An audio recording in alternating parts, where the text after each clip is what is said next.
السلام علیکم ورحمۃ اللہ وبرکاتہ۔ ہماری اپنی سیریز کھانے کے متعلق رسول اللہ صلی اللہ علیہ وسلم کا اسوہ حسنہ، ہم آپ کے سامنے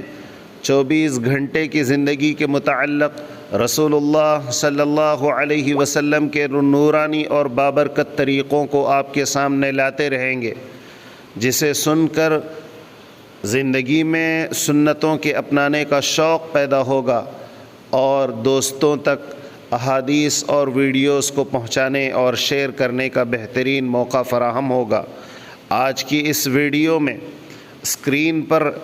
آپ دیکھ رہے ہیں کہ شیطان کھانے کے وقت بھی آ جاتا ہے۔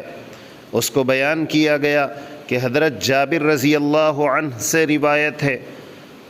کہ حضور اقدس صلی اللہ علیہ وسلم نے فرمایا، شیطان تم میں سے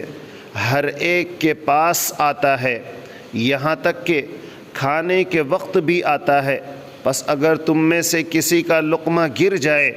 تو اسے صاف کر کے کھا لے، شیطان کے لیے نہ چھوڑے اور فراغت پر انگلیوں کو بھی چاٹ لے۔ اس سے معلوم ہوا کس جز میں برکت ہے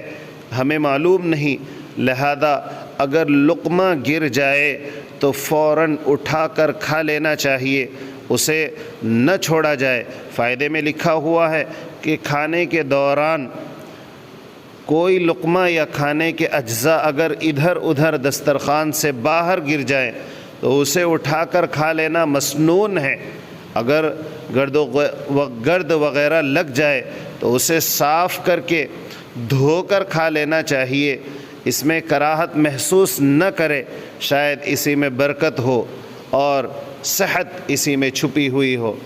گزشتہ کے ہمارے ویڈیوز میں آپ کے سامنے بات آئی تھی کہ لقمہ گرنے پر اٹھا کر کھا لینا، سرکار دو عالم صلی اللہ علیہ وسلم کی احادیث ہمارے سامنے اس سے پہلے والے ویڈیوز میں آئی ہے۔ اسی طرح انگلیوں کو کس طریقے سے چاٹنا ہے کہ ایک انگلی سے کون کھاتا ہے، 2 انگلی سے کون کھاتا ہے، 3 انگلی سے انبیاء علیہم السلام کی سنت ہے، یہ بھی ہماری گزشتہ کی ویڈیوز میں بات آئی ہے۔ ساتھ میں 4 انگلی اور 5 انگلیوں کا استعمال سرکار دو عالم صلی اللہ علیہ وسلم نے کیا ہے، ان کو بھی ہمارے ویڈیوز میں بتایا گیا۔ آپ ہمارے ان ویڈیوز سے فائدہ اٹھائیں، بہترین اور نایاب ویڈیوز ہیں۔ ہم آگے بھی کھانے کے ساتھ ساتھ دوسرے انگوٹھی کا استعمال، بال رکھنے کا طریقہ، لباس کا طریقہ، دیگر سرکار دو عالم صلی اللہ علیہ وسلم کی زندگی کے اطوار اور طریقے ہم آپ کے سامنے اگلے ویڈیوز میں انشاءاللہ ثم انشاءاللہ اگر زندگی باقی رہی تو ہم لاتے رہیں گے۔ اللہ تعالیٰ سے دعا ہے اللہ تعالیٰ ہم سب کو عمل کی توفیق نصیب فرمائے۔